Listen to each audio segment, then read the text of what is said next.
Hello everyone, this is Colin once again. I'm making this video because I had a conversation on Facebook with an associate of mine. He's a friend of a friend who lives near my area. And this said friend, who I've been talking, he's a Christian, an evangelical Christian, and he has a friend who is pretty knowledgeable about the Bible, or he claims to be, and safe to assume he likes to study the Bible. I guess we can leave it at that. And I'm always fascinated to talk with people around my age who are also interested in studying theology, because I find that it's not a topic that is widely studied, at least in my age group that I've met. So I jumped at this chance right away to have this conversation with him, and we might be having a debate in the future, you know, if anything, just a discussion. So it was interesting. But I posted a list of contradictions that I found in the Bible. Now, this video, mind you, is not an attack on the Bible. This is purely just a video response to a Facebook conversation I had, and I find that I can explain myself better verbally than just typing it all out, and it's a lot of information to discuss. So I'm looking at the Facebook conversation with their responses, and I say they because there are two of them. Now, they start off with this response, and they did a great job, by the way. I mean, it's like a thick paragraphs per contradiction between two verses, so I give them credit for that. This might have to be a couple of videos, so we'll get right to it. Basically, the first contradiction is 2 Samuel 8:4 and 1 Chronicles 18:4. It's with regards to how many troops there were. One says 7,000, the other says 1,700, and there's a contradiction in numbers. Now, my associates here say that a lot of these contradictions or errors exists because when the Old Testament was translated from Hebrew into Greek, the Septuagint contained did contain some of these errors and discrepancies. So that is the problem, because it is an issue of translation and copying. And so they claim that most modern manuscripts of the Dead Sea Scrolls, you know, things like this, there are no errors that exist in these ancient manuscripts.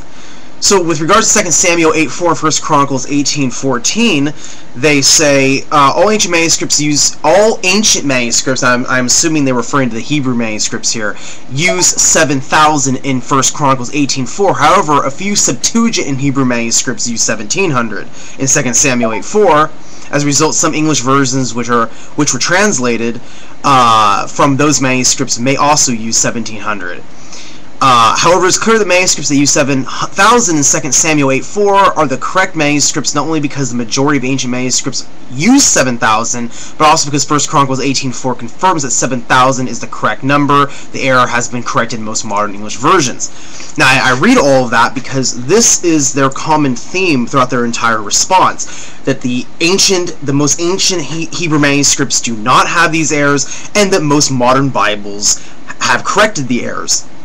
Now, I'm confused at this point because I happen to have a Jewish Tanakh. I have a Hebrew Bible.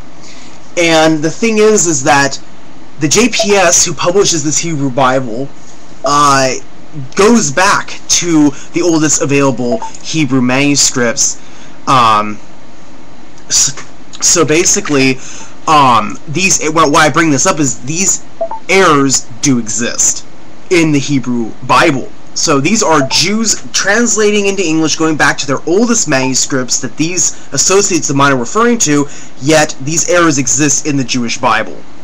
Furthermore, I have the Jerusalem Bible here. This is called one of the most authentic translations of the Bible. This is based off of the works of the Dead Sea Scrolls. I mean, this was basically compiled and revised after the discovery of the Dead Sea Scrolls.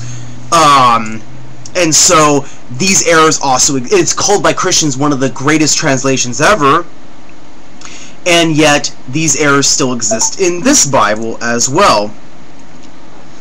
And so this is where I'm confused. that not only do these exist in apparently the older manuscripts that are Hebrew, but also I own almost all of the modern Christian versions of the Bible, at least the ones that are worth any salt.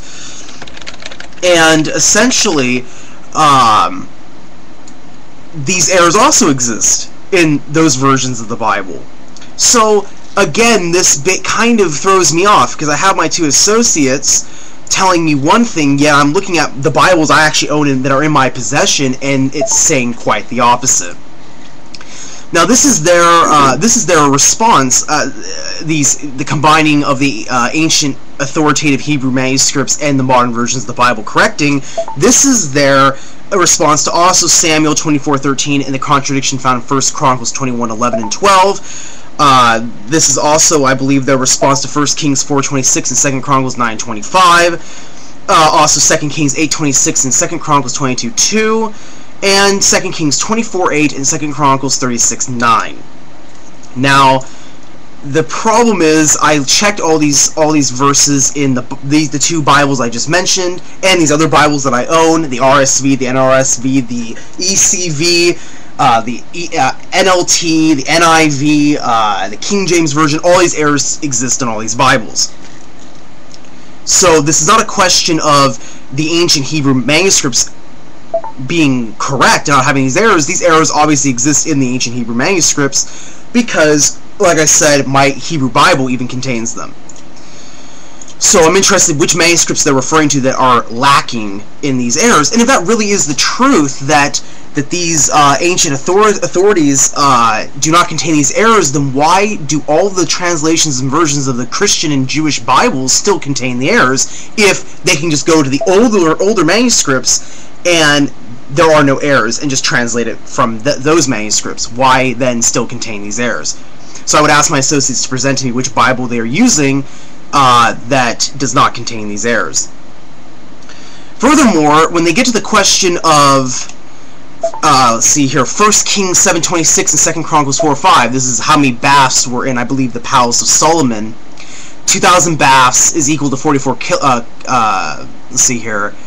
So essentially what they're saying is the contradiction goes back to the Hebrew words, and so what it comes down to is, what is the word used in 1 Kings 7:26?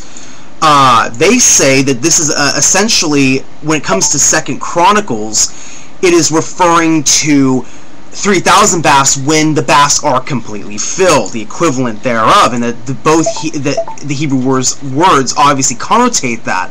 However, when you look at the Hebrew words, and I'm citing my sources, Strong's Concordance, BlueLetterBible.com, which has Strong's Concordance, what you find is that the Hebrew words are the same, connotating that it means to fill. So therefore, it is saying in both verses that it's talking about the same exact subject matter. There is none of this business of that in 2 Chronicles, the Hebrew word that indicates that the facility would hold 3,000 baths when completely filled. According to Strong's Concordance, that is incorrect, or at least they are incorrect according to what the Hebrew word is actually used. And that's where I'm also having a little bit of an issue here. So the Hebrew word that is used, if I can get to it before running out of time. Let's see here.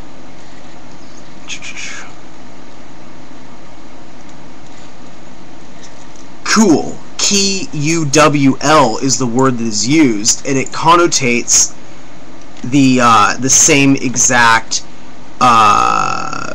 phrase, to contain. And there is no difference between the two words found in both books, so they're talking about the same subject matter. So hopefully this was of some interest. Hopefully my associates will watch this video and get back to me on it. I'm going to make a second video because then we delve into some verses that are in the New Testament, but this essentially is just the verses in the Old Testament. So once again, guys, thank you for your response on Facebook. Hopefully I've made some sense. If there's any other further questions, please message me. You know how to get a hold of me. If anybody else wants to chime in this conversation, by all means, go ahead, leave your comments, rate, etc. So thank you very much for watching. Peace be with you all.